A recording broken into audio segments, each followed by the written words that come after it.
اعوذ باللہ من الشیطان الرجیم بسم اللہ الرحمن الرحیم۔ ایک نہایت اہم چیز جسے ہم اپنی زندگیوں میں گویا بھول گئے ہیں، اس کی طرف توجہ ہی نہیں کرتے ہیں، دیگر اخلاقی احکام اور دیگر اخلاقی مسائل کی طرح، وہ استغفار ہے۔ بہت کم ہوتا ہے کہ ہم لوگ استغفار کریں، بہت کم ہے کہ ہم استغفار کریں۔ استغفار کا مطلب یہ نہیں ہوتا کہ ہم زبان سے کہیں استغفر اللہ ربی واتوب الیہ۔ استغفار کا یہ مطلب نہیں ہے، توبہ کا بھی یہ مطلب نہیں ہے کہ ہم کہیں واتوب الیہ۔ استغفار کا علماء نے مطلب بیان کیا ہے کہ ہم جس وقت یہ جملہ ادا کر رہے ہوں اس وقت ہماری کیفیت یہ ہو کہ جس طرح کسی سے معافی مانگ رہے ہوتے ہیں اس طرح سے خدا سے کہیں۔ فرض کریں کسی سے کا نقصان ہو جائے، خدا نہ کرے میرے ہاتھ سے، فرض کریں کوئی بڑا نقصان کر دوں، اس کے بعد کس طرح سے تواضع سے خشوع سے کہوں گا پلیز مجھے معاف کر دیں، ایسے ہی کہوں گا نا، نہایت خضوع و خشوع سے۔ یہ نہیں کہ جس وقت میں استغفار کہہ رہا ہوں ایک سرسری کی کیفیت، سرسری سی کیفیت ہو کہ ہاں چلو میں نے زبان سے کہہ تو لیا۔ یہ نہیں ہے استغفار، یعنی کسی سے معذرت کرنا، خداوند متعال سے معذرت کرنا، خدایا غلطی ہو گئی مجھے معاف کر دے، غلطی ہو گئی مجھے معاف کر دے۔ خداوند متعال اپنی اس بزرگی کی وجہ سے مجھے بہت جلدی معاف کر دے گا اگر تین چیزیں میرے اندر ہوں۔ ایک، کیے پر ندامت ہو، دو، عزم راسخ ہو کہ دوبارہ نہیں کروں گا، تین، اگر وہ جو غلطی کی تھی جبران کے قابل ہے، کمپنسیٹ اسے کر سکتا ہوں تو کروں۔ اگر یہ تین چیزیں کروں خدا مجھے معاف کرنے میں دیر نہیں لگائے گا۔ اسی کو توبہ کہتے ہیں۔ استغفار یعنی عذرخواہی کرنا، خدا مجھے معاف کر دے۔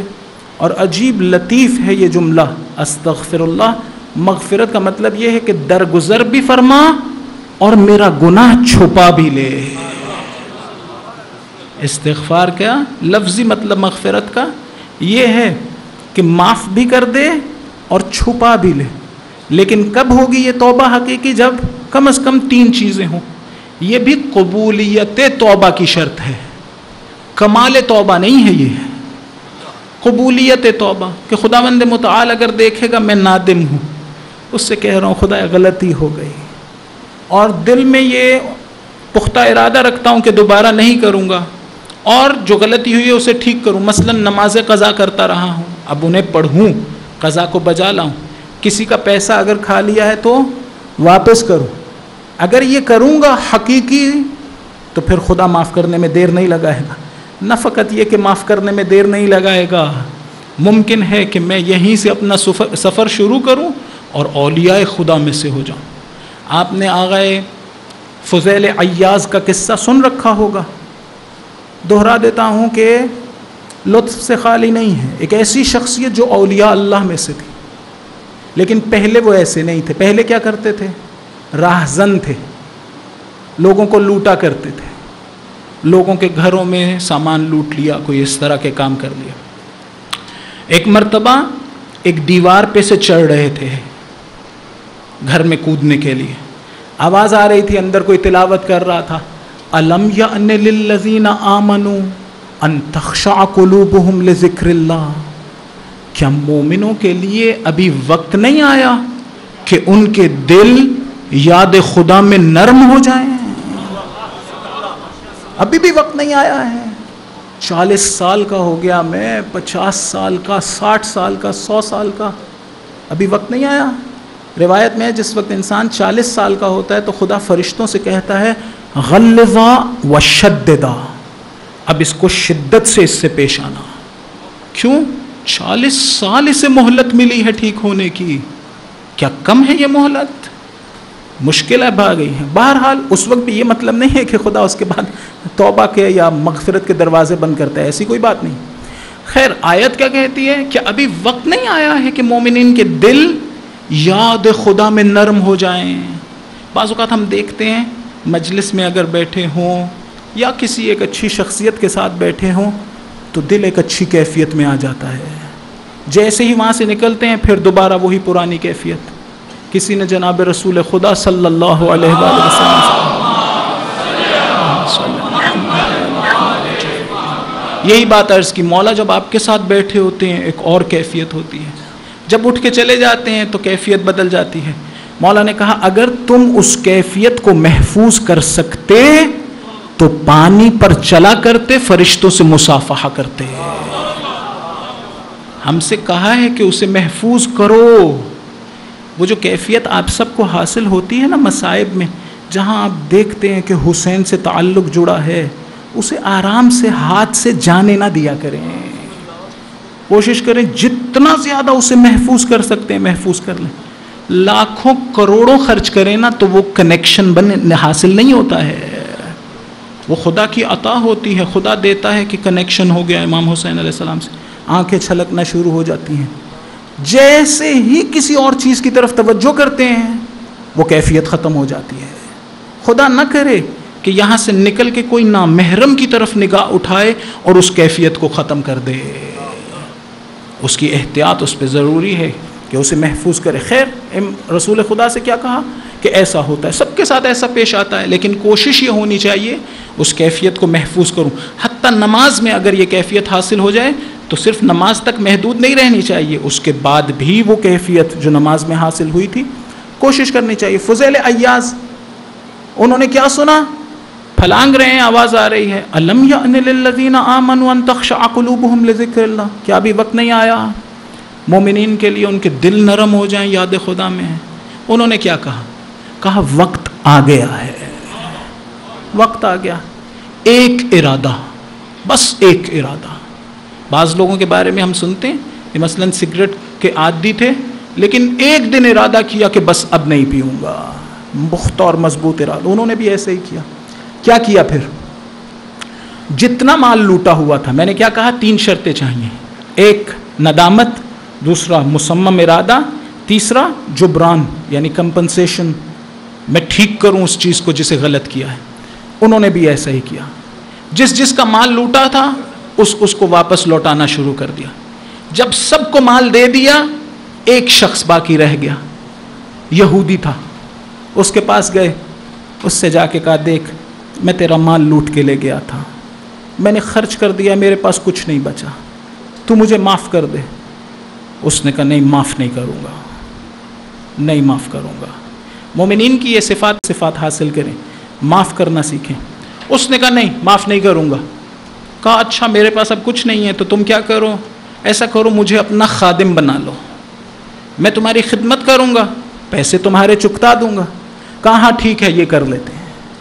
ابھی یہ کہا ہی تھا تو اس نے کہا اچھا ایک اور کام کرتے ہیں. یہودی نے کہا وہ جہاں تم کھڑے ہو وہاں قالین کے نیچے ہیرے جواہرات رکھے ہیں، وہ نکالو اور مجھے دے دو، میں تمہاری طرف سے قبول کر لوں گا.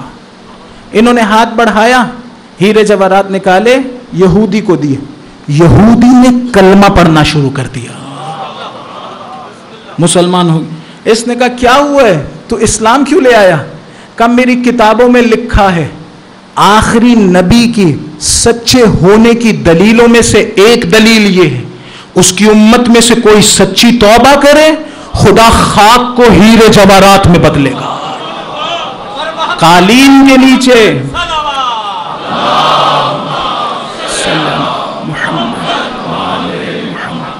قالین کے نیچے ہیرے جواہرات نہیں تھے، خاک تھی خاک. خدا نے اسے بدلا ہے تمہارے لیے. بس اس کا مطلب یہ ہے تمہارا نبی سچا ہے، بس اسی لیے میں مسلمان ہو گیا ہوں. خدا ہمارا منتظر ہے. اگر اس سے پوچھے تو وہ کہے گا میں نے آج تک تمہارا ساتھ نہیں چھوڑا ہے، تم گناہ کرتے رہے میں نے ساتھ نہیں چھوڑا، آئندہ بھی نہیں چھوڑے گا. منتظر ہے کہ ہم اس کی طرف واپس لوٹ جائیں. آپ دعائے کمیل میں کیا پڑھتے ہیں؟ یا سریع الرضا، اے جلدی راضی ہو جانے والے پروردگار. اسی نے اپنی صفات میں سے ایک صفت ماں کو عطا کی ہے. جس درجے کی ماں کو عطا ہوئی ہے باپ کو بھی اس درجے کی عطا نہیں ہوئی ہے. وہ کیا ہے کہ ماں نہایت شفقت رکھتی ہے. وہ جو فطرت کی دلیلیں ہیں خداوند متعال پر، اس فطرت کو سمجھنا ہو تو ماں کے ذریعے سے سمجھا جا سکتا ہے. فطرت ایسی چیز کو کہتے ہیں جو سکھلائی نہیں جاتی ہے، جو تبدیل بھی نہیں ہوتی. جیسے ماں کی محبت بچے کے لیے نہ کوئی اسے سکھلاتا ہے نہ ہی وہ تبدیل ہوتی ہے، ہمیشہ اسی طرح، مگر یہ کہ غبار بہت شدید ہو. ایک فرضی قصہ ہے لیکن قصہ بہت جالب ہے. اس طرح سے سمجھیں جس طرح سے میں اور میری ماں، اگر ماں سے جسارت کر بیٹھوں کسی دن اور پھر نادم ہو جاؤں اور پھر اس کے پاس جاؤں اور گریہ کر رہا ہوں، اس سے کہوں مجھے معاف کر دے، تو کتنی دیر لگائے گی معاف کرنے میں؟ فوراً معاف کر دے گی. خدا نے اسے اپنی محبت میں سے تھوڑی سی دی ہے تو وہ اس قدر سری. ایک فرضی قصہ کیا تھا؟ قصہ یہ ہے کہ ایک بچہ سڑک پر یا گلی میں کھیل رہا ہے، روزانہ کھیل کے واپس آتا ہے، کپڑے اس کے گندے ہوتے ہیں.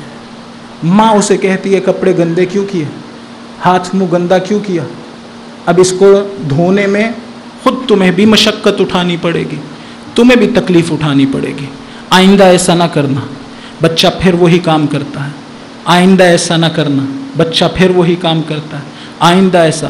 جب ماں دیکھتی ہے کہ یہ بچہ اب نہیں سنبھل رہا تو عتاب کرتی، کہتی ہے اگر آئندہ تم نے ایسا کیا نا تو پھر گھر واپس نہ آنا، پھر میرے پاس لوٹ کر نہ آنا، پھر باہر ہی رہنا.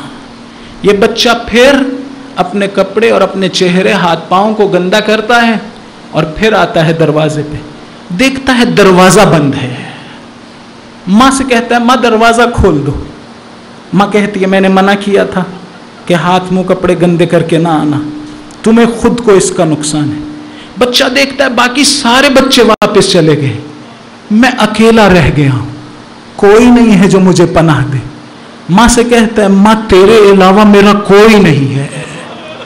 رونا شروع کرتا ہے، ادھر رونا شروع کرتا ہے، ادھر ماں دوڑتی آتی ہے، دروازہ کھول دیتے. شاید ہم لوگ خدا کی نسبت اسی طرح سے ہیں، روزانہ وہی گناہ کرتے ہیں. خدا کہتا ہے نہ کرو، تمہیں نقصان ہے، پھر وہی گناہ. ایک دن تھوڑے سے آنسو بہاتے ہیں، خدا کہتا ہے پھر تمہیں موقع دیتا ہوں، میری طرف واپس لوٹ آؤ. یہ مجلسیں یہ ہمارے لیے وسیلہ ہیں کس چیز کا؟ کہ ہم یہیں سے ابتدا کریں خدا کی طرف واپس جانے کی.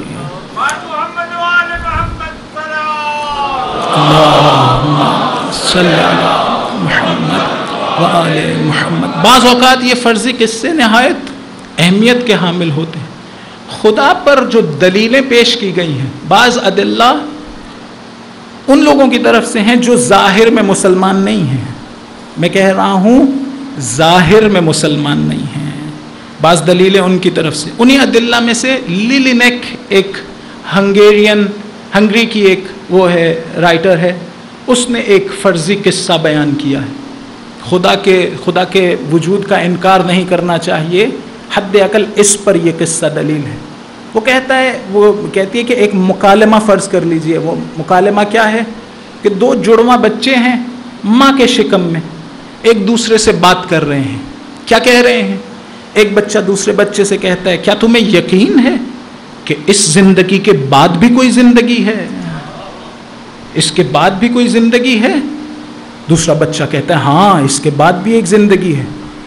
اس زندگی پہ دلیل یہ ہے کہ ابھی ہمارے پاس ایسی چیزیں ہیں جن سے ہم فائدہ نہیں اٹھا رہے.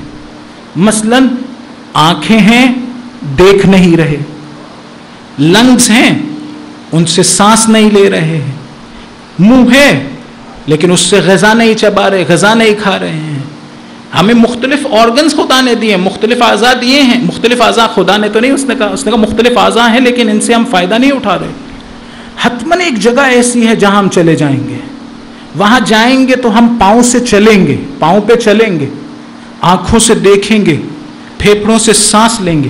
اس نے کہا فضول سی بات کر رہے ہو. دوسرے نے جواب دیا یہ کیسے ممکن ہے کہ اس زندگی کے بعد بھی کوئی زندگی ہو؟ نہیں، تنہا یہی زندگی ہے، اس کے بعد کوئی زندگی نہیں ہے۔ پہلے نے کہا نہیں ایسا نہیں ہے، حتماً ہے ایک زندگی جہاں ہم چلے جائیں گے، جب وہاں جائیں گے نا تو اپنی ماں سے بھی ملاقات کریں گے، جب وہاں جائیں گے تو اپنی ماں سے ملاقات بھی کریں گے۔ اس دوسرے نے کہا ماں وہ کیا ہوتا ہے، ماں کا کیا مطلب ہے، ماں کا کوئی وجود نہیں ہے۔ دوسرے نے جواب دیا نہیں ماں کا وجود ہے۔ پہلے نے کہا کہاں ہے وہ ماں جسے تم کہہ رہے ہو ماں ہے، وہ کہاں ہے؟ اس نے کہا اس نے ہمارا احاطہ کیا ہوا ہے، وہ ہر جگہ ہے، اس نے ہمارا احاطہ کیا ہوا ہے۔ اگر تم تھوڑی دیر خاموش ہو تو اسے محسوس کرو گے، اگر تم تھوڑی دیر کے لیے خاموش ہو جاؤ اور اس کے بارے میں سوچو اسے محسوس کرو گے۔ یہ اس نے مکالمہ فرضی بنایا، لیکن کس چیز کے لیے؟ خدا کے اس بات کے لیے۔ کہا خدا ہمارا احاطہ کیا ہوا ہے، اگر تھوڑی دیر کے لیے ہمارا تعلق مادیات سے کٹ جائے اس کو محسوس کرنا شروع ہو جائیں گے۔ رسول خدا نے عجیب بات کہی، فرمایا غضوا ابصارکم ترون العجائب، آنکھیں بند کر لو عجائبات دیکھو گے۔ وہ چیزیں جو آنکھوں سے نظر آتی ہیں ان کی طرف سے توجہ کم کر لو، عجائبات دیکھو گے۔ یہ بالکل اسی طرح سے ہے جس طرح سے موت کے قریب، میں نے پہلے عرض کیا تھا جب بچہ اس دنیا میں آتا ہے تو مادہ و مادیات سے تعلق بہت کمزور ہوتا ہے، اسی طرح جس وقت موت کے قریب ہو جاتا ہے مادے سے تعلق بہت کمزور ہو جاتا ہے، نہ اسے غذا اچھی لگتی ہے، نہ اسے کپڑے چاہیے ہوتے ہیں۔ میں طبیعی موت کی یا یہ بیماری والی موت کی بات کر رہا ہوں، شاید ایکسیڈنٹ والی موت میں بھی پیش آتا ہو، مجھے اس کا علم نہیں ہے، لیکن عام طور سے آپ دیکھتے رہتے ہیں کہ بیمار ہوا، شدت بیماری میں مبتلا ہوا اور پھر ایک ایسی کیفیت میں آیا جہاں وہ دنیا اسے اچھی نہیں لگ رہی ہے۔ کیوں ایسا ہوتا ہے؟ اچھا پھر موت سے جب بہت زیادہ قریب ہوتا ہے تو وہ کچھ دیکھتا ہے جو ہم نہیں دیکھ پاتے ہیں، اس لیے کہ ایک مرتبہ پھر مادے سے اس کا تعلق بہت کمزور ہو گیا ہے۔ مادے سے تعلق قوی رہتا ہے تو اس کی اٹینشن چونکہ اس طرف زیادہ ہے، اس لیے وہ وَإِلَّا اسی دنیا میں اسی زندگی کو جیتے ہوئے جو لوگ مادے و مادیات کی قید سے آزاد ہو جاتے ہیں وہ آئندہ کے حالات بھی دیکھ پاتے ہیں۔ رسول خدا نے ایک جوان سے پوچھا کیف اصبحت، صبح بیدار ہوئے ہو، صبح کیسی ہے؟ کہتا ہے اصبحت علی یقین، یقین کی کیفیت میں ہوں۔ مولا نے کہا ہر چیز کا کوئی اثر ہوتا ہے، ایک ایفیکٹ ہوتا ہے، تمہارے یقین کی کیا علائم ہیں، کیا آثار ہیں؟ کہا مولا اگر اجازت دیں تو میں بتا سکتا ہوں کون جہنم میں ہے اور کون جنت میں ہے، کون جہنم میں ہے کون جنت میں۔ یہ نہیں کہا کون جہنم میں جائے گا اور کون جنت میں جائے گا، کہا نہیں یہ بتاؤں کہ کون جہنم میں ہے۔ قرآن کی آیت کہتی ہے ان جہنم لمحیطۃ بالکافرین، جہنم نے کفار کا احاطہ کیا ہوا ہے، چونکہ شدت سے توجہ ہے اس دنیا کی طرف، اس جہنم کو بھی محسوس نہیں کر پا رہے۔ دیکھیے کب محسوس ہوتی ہے؟ اگر روح کی لطافت باقی ہو، فرض کریں ایک شخص نماز پڑھتا ہو اور عشق سے پڑھتا ہو، آپ اس کے ہاتھ پاؤں باندھ دیجئے کہ نماز پڑھنے کی اجازت نہیں ہے، اس سے پوچھئے کس کیفیت میں ہے تو کہے گا تکلیف میں ہوں، جہنم محسوس کر رہا ہوں، اس لیے کہ اس کی جنت نماز تھی۔ آیت اللہ جواد ملکی تبریزی کے بارے میں ہے، کسی نے ان کے فوت ہونے کے بعد انہیں خواب میں دیکھا تو دیکھا کہ حالت قنوت میں ہے، سجدے کی حالت میں فوت ہوئے تھے مسجد جمکران میں۔ پوچھا کیا کس حالت میں؟ حالت قنوت میں۔ کہا تھوڑی دیر رکتا ہوں، ان سے پوچھتا ہوں وہاں کے احوال کیا ہیں۔ جب انتظار کیا اور قنوت ختم نہ ہوا تو ایک آواز آئی، کہا قیامت تک انتظار کرو تب بھی اس کا قنوت ختم نہیں ہونا ہے۔ یہ جب اس دنیا میں تھا تو خدا سے آرزو کرتا تھا خدایا میری برزخ خود سے کلام کرتے ہوئے بنا، پوری برزخ میں تجھ سے بات کرتا رہوں. اس کی توجہات. یہ وہی شخصیت ہیں جو وضو کرتے وقت گریہ کیا کرتی تھی. پانی کے لیے وضو لیتے تھے, فجر میں تہجد میں گریہ کیا کرتے تھے. ہر لمحہ. نہایت عظیم کتابوں کے مؤلف بھی ہیں. ایک درود پڑھ دیں محمد و آل محمد.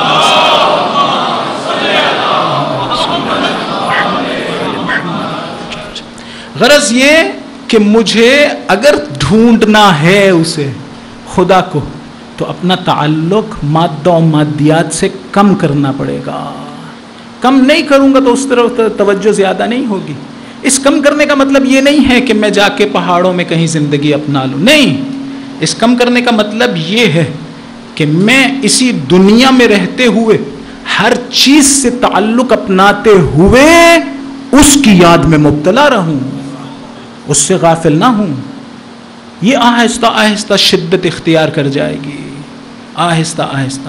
بس خداوند متعال حتی خدا نہیں فقط, باقی اولیاء اللہ ائمہ علیہم السلام کی ارواح مبارکہ, ان سب سے اتصال ممکن ہے. ایسا نہیں ہے کہ اتصال ممکن نہیں ہے. خود امام زمانہ عجل اللہ تعالی فرجہ الشریف,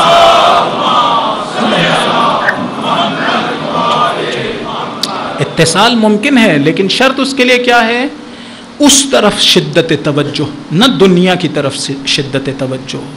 خداوند متعال بھی اسی طرح. خوب یہ ابتدا ہے. وَإِلَّا وہ جو دوسری معرفت ہے حصولی, میں نے عرض کیا کہ اس کی بہت زیادہ اہمیت نہیں ہے. ہے اہمیت. اگر میں توجہ کروں وہاں پر بھی قبل اس کے کہ کوئی دلیل حاصل کروں خدا ثابت ہو چکا ہوتا ہے. نہایت توجہ سے اس جملے کو سنیے گا, نہایت توجہ چاہتا ہوں آپ کی. جس وقت میں اپنے ذہن میں ایک دلیل بناتا ہوں خدا کے وجود پر, دلیل حدوث و امکان مثلا, دلیل حرکت, دلیل نظم, جو بھی دلیل ہو وہ بنا کے میں کاغذ پہ لکھ رہا ہوں یا آپ کے سامنے پڑھ رہا ہوں, قبل اس کے کہ میں وہ آپ کے سامنے پیش کروں یا قبل اس کے کہ آپ اس کے بارے میں ایک نتیجے تک پہنچیں, خدا کا وجود ثابت ہو چکا ہے. کیسے؟ وہ کون ہے جس نے میرے ذہن میں اس دلیل کو اتارا ہے؟ قبل اس کے کہ میں وہ دلیل آپ تک پہنچاؤں, وہ دلیل اتارنے والا خود خداوند متعال ہے. حتیٰ علماء نے علم کے بارے میں جو بحث کی ہے, نہایت دقیق اور باریک بحث, یہ کہ میں جب کتاب پڑھتا ہوں تو کتاب پڑھنے سے علم حاصل نہیں ہوتا ہے مجھے. دیکھیے, اگر بات واضح نہ ہو, آپ میں سے کوئی اگر کہے کہ میں دوبارہ دہراؤں, بات کو دہرا دوں گا, لیکن بات سمجھیے. جب میں علم کسے کہتے ہیں؟ علم ایک ایبسولیوٹ حقیقت ہے, مجرد ہے, مادی چیز نہیں ہے. مادی چیز کا رنگ ہوتا ہے, شکل ہوتی ہے, وزن ہوتا ہے. علم مجرد ہے, نہ اس کا کوئی رنگ ہے, نہ شکل ہے, نہ اس کا وزن ہے. یہ چیزیں نہیں ہیں اس کے لیے. خوب, یہ جو کتاب میں الفاظ لکھے ہیں یہ سب کے سب مادی ہیں. جب میں انہیں پڑھتا ہوں یہ روشنی کے ذریعے سے میری آنکھوں تک آتی ہیں, یہ بھی مادی ہے. جو سگنلز میرے برین تک جاتے ہیں وہ بھی فزیکل ہیں. ان میں سے کوئی بھی ریالٹی میٹا فزیکل نہیں ہے. کوئی ان میں سے ریالٹی میٹا فزیکل نہیں ہے, مجرد نہیں ہے, مادی ہے. لیکن علم مجرد ہے. مادی چیز مجرد کو وجود نہیں دے سکتی, اس لیے کہ وجود پانے والی چیز کمتر ہوتی ہے, وجود عطا کرنے والی چیز بلند ہوتی ہے. مادی چیز بلند نہیں ہے, میٹا فزیکل معنوی ریالٹیز وہ بلند ہے. اس کا مطلب یہ ہے کہ یہ کتاب مجھے علم نہیں دیتی, یہ الفاظ جو ساؤنڈ ویوز آپ کے کانوں تک ٹکرا رہے ہیں یہ آپ کو علم نہیں دیتے. پھر علم کون دیتا ہے؟ اس کا مطلب یہ ہے کہ یہ کیا کرتی ہیں, یہ کیا کام کرتی ہیں. اگر یہ علم نہیں دے رہی, یہ ساؤنڈ ویوز یا یہی لکھی ہوئی چیزیں جب پڑھتا ہوں, جب یہ علم نہیں دے رہی تو یہ کیا کرتی ہیں؟ یہ بالکل وہی کام کرتی ہیں جو پانی, بیج, خاک, مالی اور سورج کرتے ہیں. یہ کیا کرتے ہیں؟ مالی کیا کام کرتا ہے؟